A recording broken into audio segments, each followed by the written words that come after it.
ओम शांति। ओम शांति।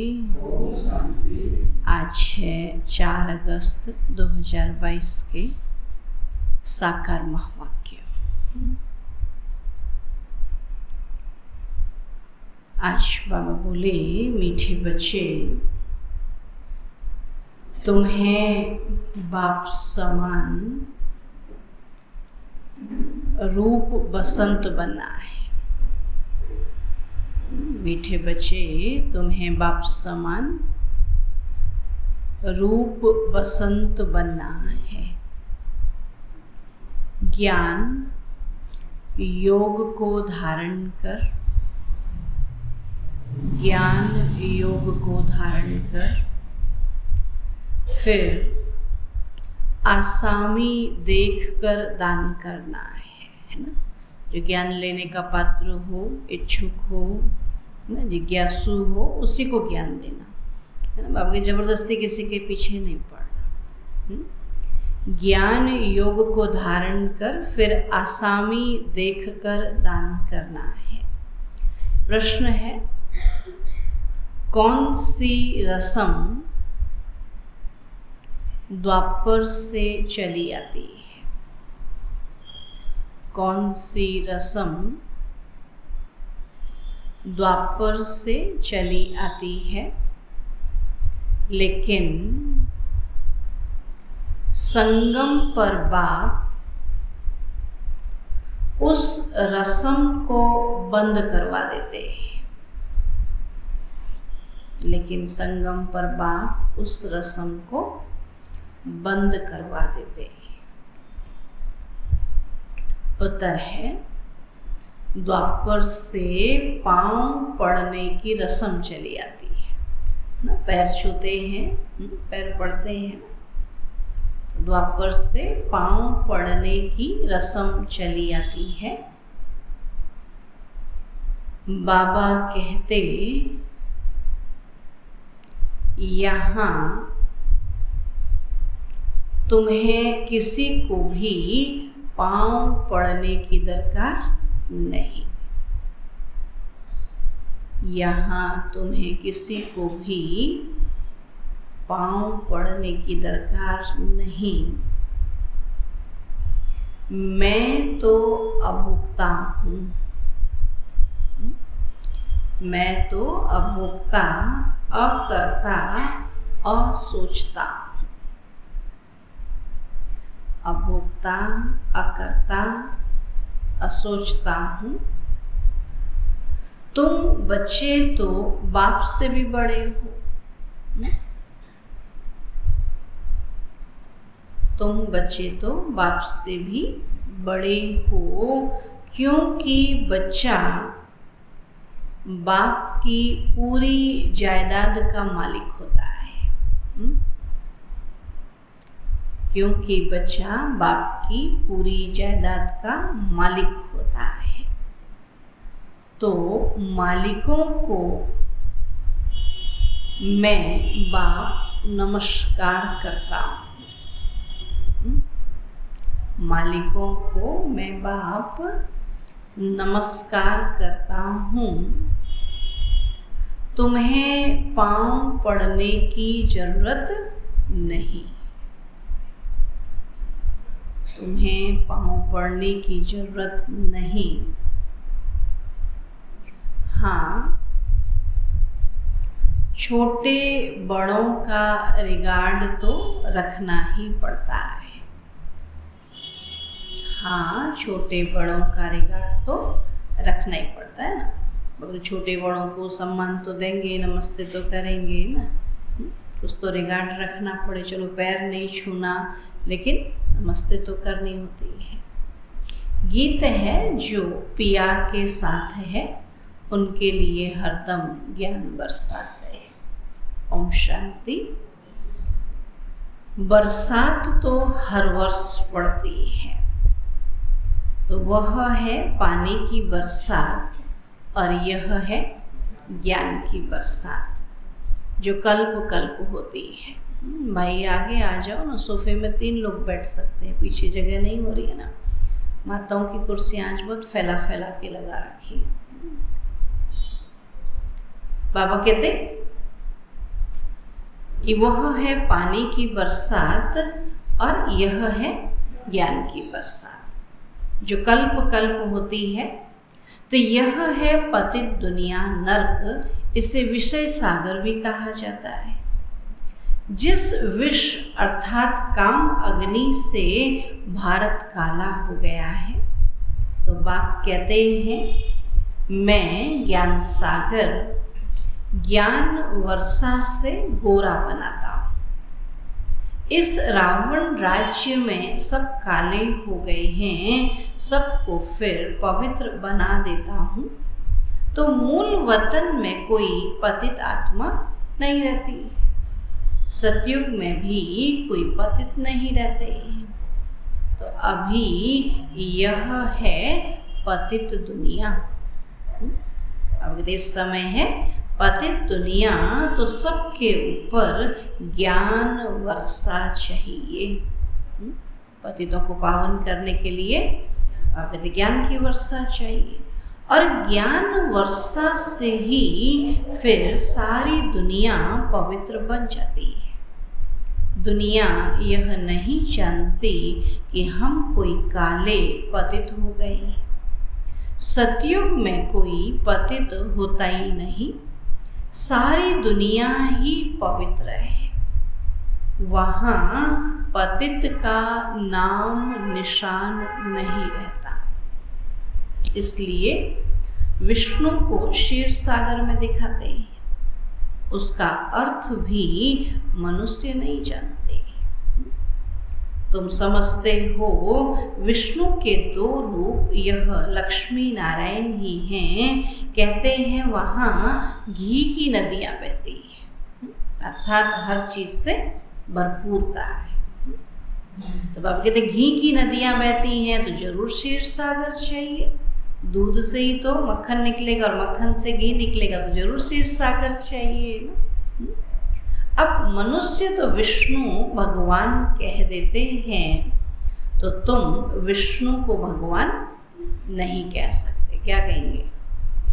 देवता कहेंगे। विष्णु देवताय नमः, ब्रह्मा देवताय नमः कहते हैं, तो विष्णु को भगवान नमः नहीं कहेंगे। शिव परमात्माय नमः शोभता है, और अभी तुमको रोशनी मिली है। ऊंच ते ऊंच श्री श्री 108 रुद्र माला कहा जाता है। ऊपर में है फूल, फिर मेरू दाना युगल कहा जाता है। लक्ष्मी नारायण को युगल कहा जाता है। ब्रह्मा सरस्वती को युगल नहीं कहा जाता है ना। ब्रह्मा पिता है और सरस्वती बेटी है, तो युगल थोड़ी कहेंगे। तो यह माला शुद्ध है ना। मेरू फिर लक्ष्मी नारायण को कहा जाता है, प्रवृत्ति मार्ग है ना। तो विष्णु अर्थात लक्ष्मी नारायण की डिनेस्टी। सिर्फ लक्ष्मी नारायण कहते हैं, परंतु उन्हों की संतान भी तो होंगे ना। तो यह किसी को पता ही नहीं है। अभी तुम बच्चे विषय सागर से निकले हो, तो उनको काली दह भी कहा जाता है ना। विषय सागर को काली दह कहते हैं ना। वो काली दह में कूद गया तो उसको सर्प ने डस लिया बॉल लेने के लिए, तो बाबा कहते हैं ये दुनिया क्या है? बॉल है, गोल है ना। तो अभी सब कहाँ गिर गए हैं? काली दह में। बाबा कहते हैं विषय सागर, तो इसलिए उसको काली दह भी कह दिया। तो सतयुग में तो कुछ होता ही नहीं। नाग पर डांस की यह किया कहते हैं ना। काली दह में नाग रहता था, उसके फन पर डांस किया कहते। तो नाग है ये 5 विकार। तो ये सब दंत कथाएं हैं। ब्लाइंड फेथ से गुड़ियों की पूजा करते रहते हैं, बहुत देवियों की मूर्तियां बनाते हैं, लाखों करोड़ों रुपया खर्चा करके देवियों को श्रृंगारते हैं। कोई तो सच्चे सोने के जेवर आदि भी पहनाते हैं, क्योंकि ब्राह्मणों को दान करना होता है। बाबा कहते मूर्तियों को सच्चे जेवर पहनाते हैं और वो जेवर फिर किसके हैं? ब्राह्मणों के, है ना। तो ब्राह्मणों को दान करवाना होता है। तो बाबा कहते वो लाखों करोड़ों खर्चा करके देवियों को श्रृंगारते हैं। ब्राह्मण जो पूजा कराते हैं बहुत खर्चा कराते हैं, है ना। ये देना होगा, ये देना होगा, वो बताते हैं ना। सोने की मूर्ति कहेंगे, सोने की सीढ़ी कहेंगे, क्या क्या सोने का बनवा देते हैं ना। तब बाबा कहते धूमधाम से देवियों की झांकी निकालते हैं, देवियों को क्रिएट कर, पालना कर, फिर उनका श्रृंगार कर डुबो देते हैं। 9-10 दिन तो पालना करते हैं ना। इसको कहा जाता है गुड़ियों की पूजा। तो भाषण में तुम समझा सकते हो कि कैसे यह अंधश्रद्धा की पूजा है। गणेश भी बहुत अच्छा करके बनाते हैं। अब सूंड वाले तो कोई मनुष्य होते ही नहीं। सूंड वाले मनुष्य क्या है? जिनकी नाक लंबी है। नाक लंबी है मानो थोड़ा सा कुछ कह दो नाक लग जाती है, तो उसको उन्होंने क्या बना दिया? लंबी नाक वाला। तो वास्तव में सूंड की विशेषता है कि सूंड से वो बड़े से बड़े लकड़ी पत्थर भी उठा सकता, तो छोटी से छोटी सुई को भी उठा सकता। तो कहा कि लंबी नाक माना उसके अंदर सर्व विशेषताएं, कि सबसे वो गुण उठाए। तब बाबा कहते ऐसा तो कोई मनुष्य होता नहीं जिसकी नाक लंबी हो। कितने चित्र बनाते हैं, पैसा खर्च करते हैं। तो बाप बच्चों को समझाते हैं कि तुमको हम कितना साहूकार, एकदम विश्व का मालिक बनाते हैं। तो यह आत्माओं को परमात्मा बैठ समझाते हैं। यह भी जानते हैं जिन्होंने कल्प पहले पढ़ा है और श्रीमत पर चले हैं वही चलेंगे। सुना क्या कहता बाबा आज? कल्प पहले पढ़ा है, जो श्रीमत पर चले हैं वही चलेंगे। नहीं पढ़ेंगे, घूमेंगे फिरेंगे तो होंगे खराब, तो ऊंच पद पा नहीं सकेंगे। तो अभी तुम बच्चों को अविनाशी ज्ञान रत्नों से कितना साहूकार बना रहे हैं। वे लोग तो शिव और शंकर का अर्थ नहीं जानते। शंकर के आगे जाकर कहते हैं झोली भरते, परंतु शंकर तो झोली भरते नहीं ना। बाबा कहते झोली कहते बुद्धि को, वो थोड़ी कोई ज्ञान देते हैं। बाबा कहते हैं अभी बच्चों को बाप अविनाशी ज्ञान रत्न देते हैं, तो वो धारण करने हैं, अर्थात उनको याद रखना है, जीवन में धारण करना है।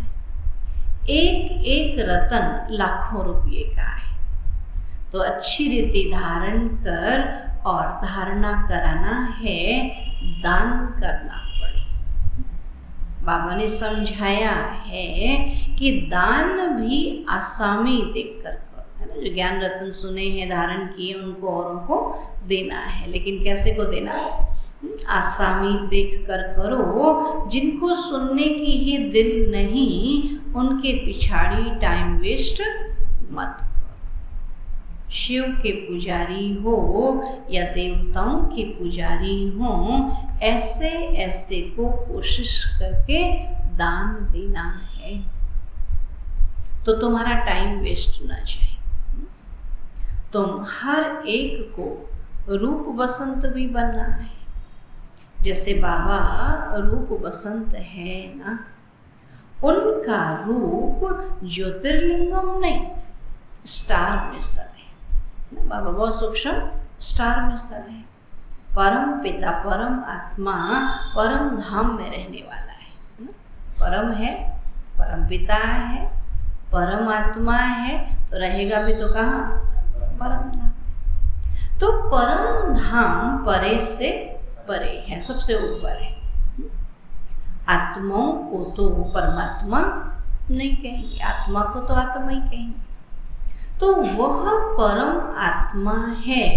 और यहाँ इस कलयुग में जो दुखी आत्माएं हैं वह परम पिता को बुलाती है, उनको परमात्मा को सुप्रीम आत्मा कहेंगे। तो वह बिंदी मिसल है वो हमारा बाप है, वो सर्वशक्तिवान है, वो सुप्रीम सोल, लेकिन है कैसा? बिंदी मिसल। दिखने में बिंदी मिसल है लेकिन है गुणों का भंडार। ऐसा नहीं है कि उनका कोई नाम रूप है ही नहीं। ज्ञान सागर है, पतित पावन है, दुनिया तो नहीं जानती है। पूछो परम पिता परमात्मा कहाँ है? कहेंगे सर्वव्यापी।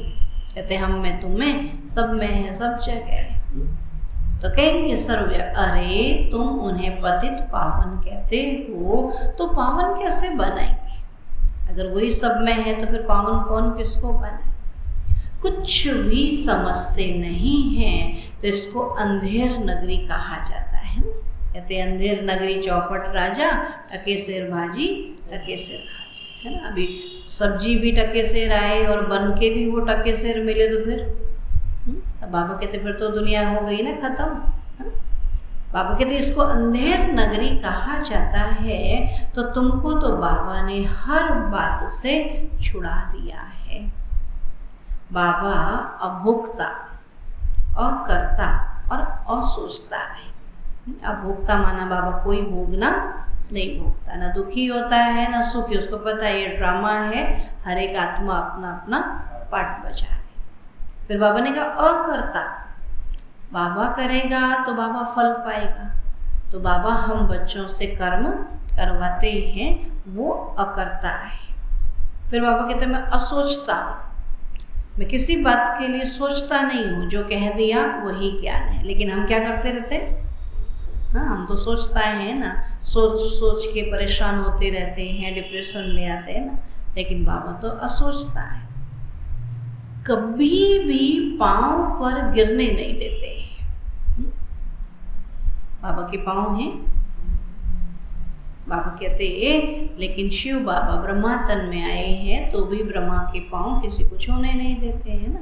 बाबा कहते कभी भी पांव पर गिरने नहीं देते, परंतु द्वापर से यह रस्म चली आई है।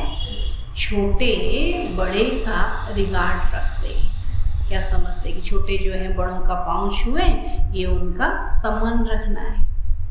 वास्तव में बच्चा वारिस बनता है बाप की प्रॉपर्टी का, फिर तो बाप का भी मालिक हो गया।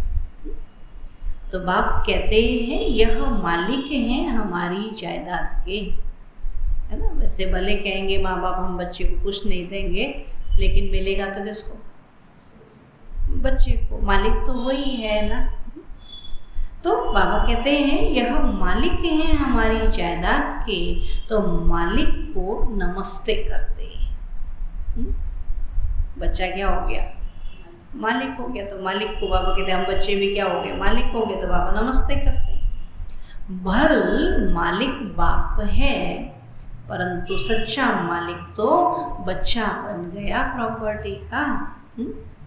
तो तुमको ऐसा थोड़ी कहेंगे कि पाँव पड़ो यह करो। दुनिया में तो माँ बाप क्या कहते, मेरे पाँव पड़ो, मुझसे ऐसा कहो तब मैं तुमको दूंगा। ऐसा है क्या? पाँव पड़ोगे तभी मिलेगा या बिना पाँव पड़े भी मिल जाएगा? बिना पाँव पड़े भी मिल जाएगा। वो तो उनका कानूनी हक है, नेचुरल है ना। हाँ, बच्चा बना है तो उसको तो मिलना ही मिलना है। लेकिन फिर भी क्या कहते, मेरे पाँव पड़ो, मेरे ऐसा कहना मानो तब मैं तुमको दूंगा। लेकिन बाबा ऐसा नहीं कहते। बाबा थोड़ी कहेंगे मेरे पाँव पड़ो तब। बाबा के तुम श्रेष्ठ कर्म करो, मुझे याद करो, श्रीमत पर चलो, तो आप पे ही सब तुम्हारा है। तो पाँव पड़ने की तो बात ही नहीं है।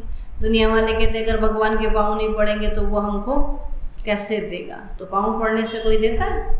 आज देखो भीख मांगने वाले कितने पाँव पड़ते हैं। हाँ, घड़ी घड़ी हाथ जोड़ते देते हो, बोला पाँव पड़ कुछ भी कर, तेरे को थोड़ी दूंगा तो मैं अपने ही बच्चे को ना।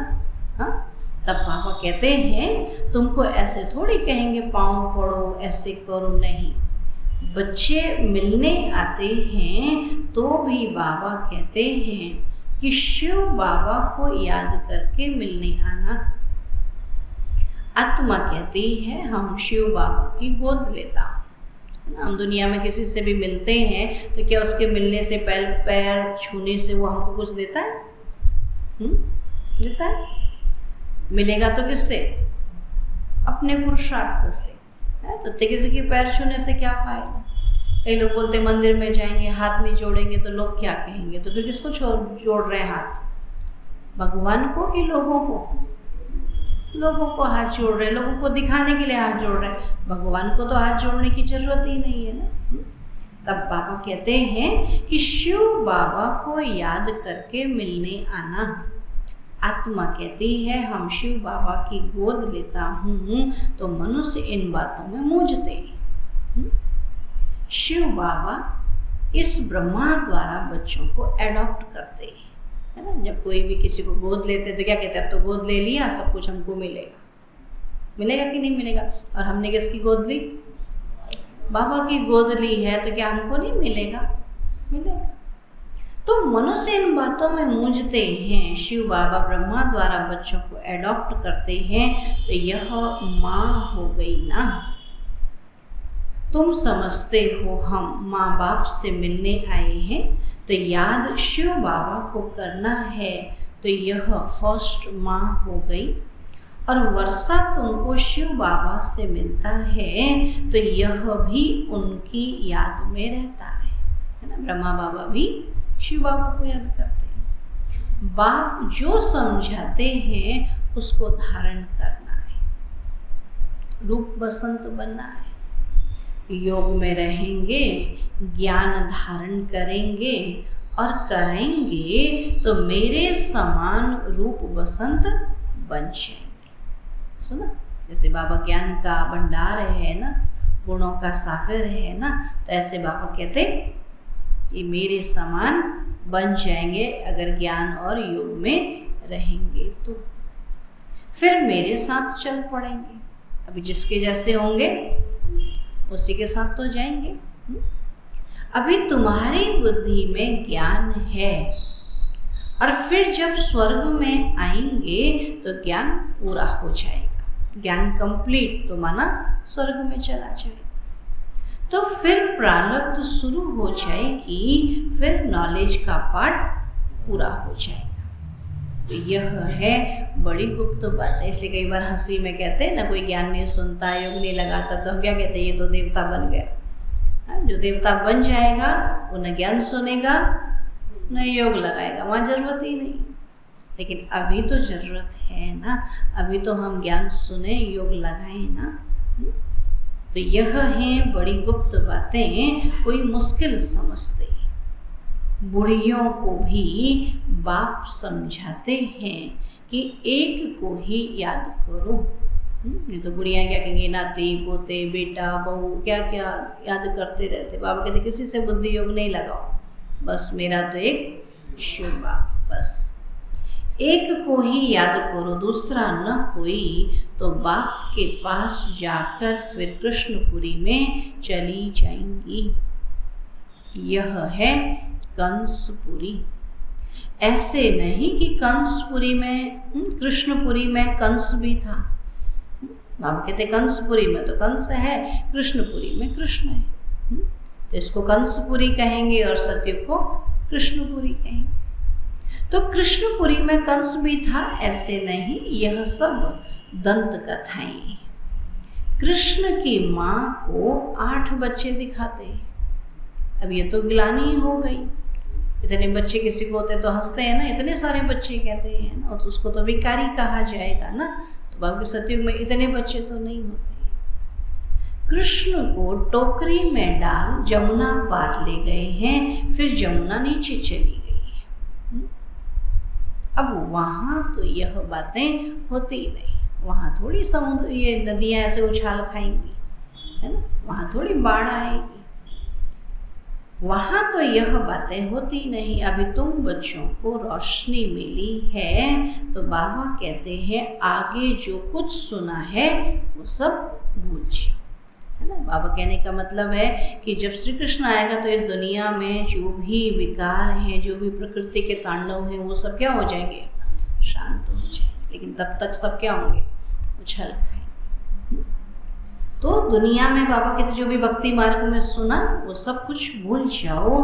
बाबा कहते हैं इन यज्ञ तप आदि करने से मेरे से कोई मिल नहीं सकते। आत्मा तमो प्रधान बनने से उनके पंख टूट जाते हैं। तो अभी इस सारी दुनिया को आग लगनी है। होलिका बनाते हैं तो आग में कोकी पकाते हैं। यह बात है आत्मा और शरीर की। सबके शरीर जल जाते हैं, बाकी आत्मा अमर बन जाती है। अभी तुम बच्चे समझ सकते हो कि सतयुग में इतने मनुष्य और इतने धर्म होते ही नहीं। जितने इस समय है ना, इतने सतयुग में नहीं होते। सिर्फ एक ही आदि सनातन देवी देवता धर्म है और भारत ही सबसे बड़े से बड़ा तीर्थ स्थान है। काशी में बहुत जाकर बैठते थे, है ना। उस समय प्रसिद्ध था कि काशी में जाकर मरेंगे तो शिव के धाम जाएंगे और मगहर में मरेंगे तो नरक में जाएंगे, है ना। कबीरदास जी के समय बहुत प्रसिद्ध। तो कबीरदास जी पूरा टाइम तो काशी में रहे और मरते समय मगहर चले गए। तब बाबा कहते बहुत लोग काशी में जाकर बैठते थे, समझते हैं अभी बस काशी वास करेंगे। जहाँ शिव है वहाँ ही हम शरीर छोड़ेंगे। बहुत साधु लोग जाकर वहाँ बैठते हैं और सारा दिन यही गीत गाते रहते हैं, जय विश्वनाथ गंगा। अब शिव के द्वारा पानी की गंगा तो निकल नहीं सकती। शिव परम धाम में पानी वहां से थोड़ी आ रहा है, तो पहाड़ों से आ रहा है। शिव के दर पर मरना पसंद करते हैं। क्या समझते हैं कि हम शिव के दर पर, शिव के घर पर मरेंगे? अभी तो तुम प्रैक्टिकल दर पर हो, कहाँ भी हो, परंतु शिव बाबा को याद करते रहो। बाबा कहते कहीं भी मरो लेकिन बाबा की याद में मरो। सीधे सीधे कहने का मतलब है कि अंत मति सो गति, कि अंत समय हमको शिव बाबा के सिवा और कुछ भी याद न रहे। शिव बाबा को याद करते रहो। जानते हो शिव बाबा हमारा बाप है और हम उनको याद करते करते उनके पास चले जाएंगे ना। पूरा जीवन याद किया और मरने समय बुद्धि खाने में अटक गई तो फिर क्या बनेंगे? फिर तो खाना बनाने वाले बनेंगे, सारा दिन खाना ही बनाते रहेंगे, है ना। तब बाबा क्या कहता कि अंत समय हमारी कैसी याद हो। इसलिए बाबा कहते खाना बनाते खाना खाते भी भगवान को याद करो, तो भी खाने में बुद्धि ना रहे। बाबा कहते हैं ना, फिर अंत घड़ी फिर हम इन चीज़ों को क्यों याद करेंगे भला? तो याद करते करते उनके पास चले जाएंगे। तो शिव बाबा पर इतना लव होना चाहिए ना। उनको कोई अपना बाप नहीं, टीचर नहीं, और सबको है ही। ब्रह्मा विष्णु शंकर का भी रचयिता वह बाप ही है। रचना से रचना को, बाबा कहते भल फिर कोई भी हो, एक रचना दूसरी रचना को वर्षा नहीं दे सकती, है ना। रचना से रचना को वर्षा मिल नहीं सकता। कोई भी भाई भाई को अपनी प्रॉपर्टी नहीं दे सकता, है ना। वर्षा हमेशा बच्चों को बाप से मिलता है। हम कहें हम इसके बच्चे को कुछ लायक बना दें, वो नहीं सकता है। आप दोगे तो वो यूं ही उड़ा देगा, क्योंकि उसको तो मुफ्त का मिला है ना, कोई वर्षा थोड़ी मिला है। बाबा कहते तुम बच्चे जानते हो हम ज्ञान सागर बाप के पास आए हैं, तो बाप अभी ज्ञान की वर्षा बरसाते हैं। तुम अभी पावन बन रहे हो, बाकी तो सब अपना अपना हिसाब चुकतू कर अपने अपने धाम में चली जाएंगी। मूल वतन में आत्माओं का झाड़ है और यहाँ भी साकारी झाड़ है ना, जो भी मनुष्यों का झाड़ है बाबा ये साकारी झाड़। वहाँ है रुद्रमाला और यहाँ है विष्णु की माला। फिर छोटी छोटी बिरादरियाँ निकलती आती हैं और बिरादरियाँ निकलते निकलते झाड़ बड़ा हो जाता है। अभी फिर सबको वापस घर जाना है, फिर देवी देवता धर्म को राज्य करना है। अभी तुम मनुष्य से देवता विश्व का मालिक बन रहे हो तो बहुत खुशी होनी चाहिए कि भगवान हमको पढ़ाते, भगवान हमको पढ़ाकर देवता बनाते हैं ना। राजयोग और ज्ञान से राजाओं का राजा बनाते हैं, नर से नारायण, नारी से लक्ष्मी बनाते हैं। तो सूर्यवंशी फिर चंद्रवंशी में भी आएंगे तो बाबा रोज समझाते रहते हैं, रोशनी देते रहते हैं ना, ज्ञान देते रहते हैं। तुम बादल सागर के पास आते हो भरने लिए और भर कर फिर जाकर बरसना है ना। बादल आए और बरसे नहीं तो कैसा लगता है? अच्छा लगता है? ऐसे हम बादल भी हैं, हम भी जाकर कहीं बरसे नहीं तो अच्छा लगेगा। तो इसलिए बाबा ने कहा बादल आए हैं भरकर बरसने के लिए, तो जाकर फिर बरसना है। भरेंगे नहीं तो राजाई पद नहीं पाएंगे, प्रजा में चले जाएंगे। तो कोशिश कर जितना हो सके बाप को याद करना है। यहाँ तो कोई किसको याद करते रहते हैं।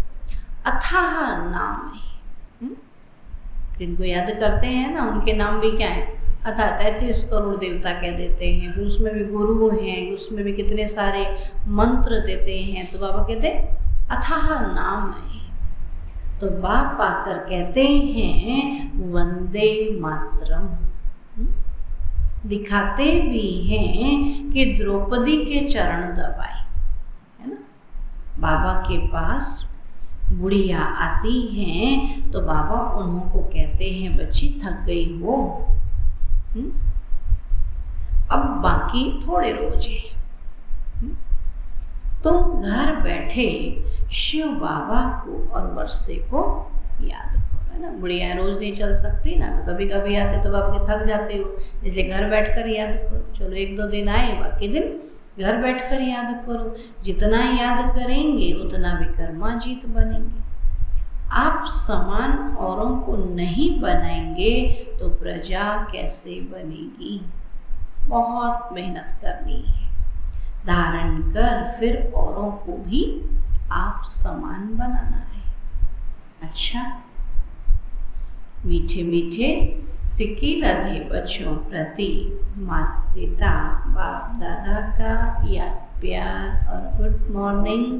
रूहानी बाप की रूहानी बच्चों को नमस्ते।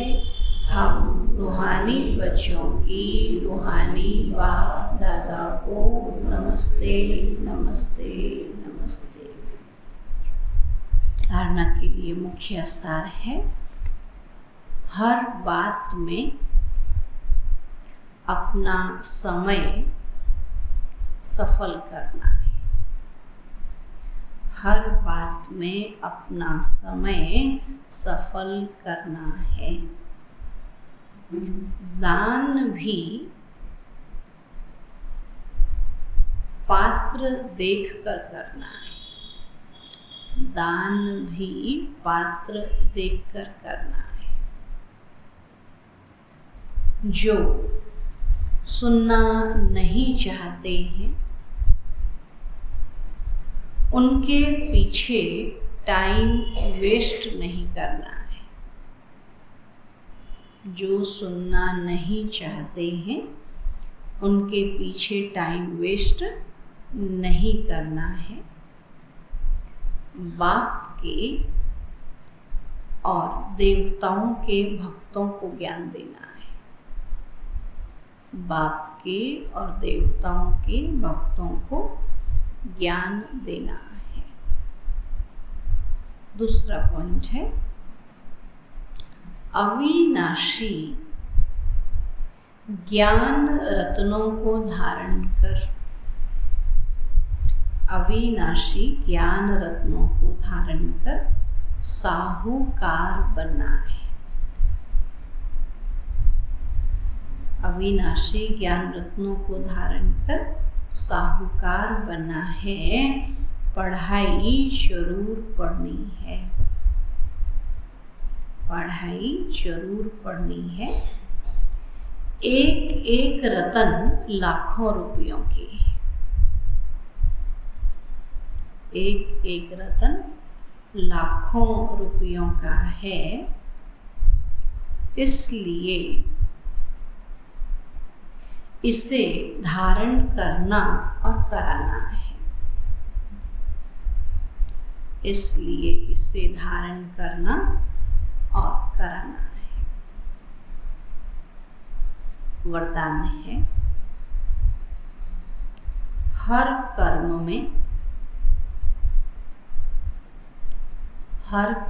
में बाप का साथ साथी रूप में अनुभव करने वाले सिद्धि स्वरूप। हर कर्म में बाप का साथ साथी रूप में अनुभव करने वाले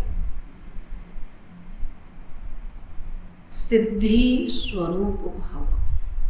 बाबा कहते हैं सबसे सहज और निरंतर याद का साधन है सदा बाप के साथ का अनुभव हो कि बाबा तो मेरा साथी है ना।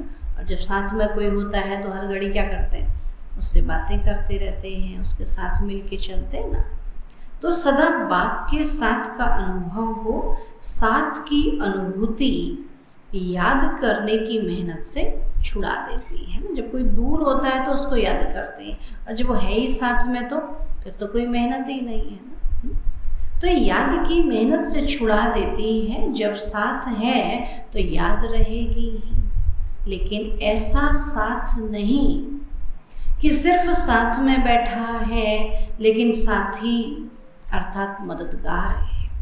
साथी उसे कहेंगे केवल बैठा है नहीं, बल्कि हर घड़ी मेरा साथी है, हर घड़ी मेरा मददगार है। उसको अनुभव करो। हर घड़ी बाबा देखो मदद के लिए हाजिर होता है। हम कुछ भी होता है, कुछ भी मुसीबत आती है तो क्या कहते हैं, बाबा आ जाओ ये काम कर दो, तो बाबा झटपट कर देता है। करता है कि नहीं करता? लेकिन हम ही उसको याद नहीं करते, हम ही उसको साथी बनाकर नहीं चलते, लेकिन जब कहते हैं तब वो हमारा काम करता है। तो साथी अर्थात मददगार है, तो साथ वाला कभी भूल भी सकता है लेकिन साथी नहीं भूलता। तो हर कर्म में बाप ऐसा साथी है जो मुश्किल को भी सहज करने वाला है। ऐसे साथी के साथ का सदा अनुभव होता रहे तो सिद्धि स्वरूप बन जाएंगे। साथी है, साथ में है, मददगार है, जो भी काम होता है उसको कहो तो हर बात में सिद्धि मिल जाएगी। स्लोगन है विशेष आत्मा बनना है तो विशेषता को ही देखो और विशेषता का ही वर्णन करो। विशेष आत्मा बनना है तो विशेषता को ही देखो और विशेषता का ही वर्णन करो। मातेश्वरी जी के अनमोल महावाक्य। बाबा कहते हैं हम जो भी कुछ इस नज़र से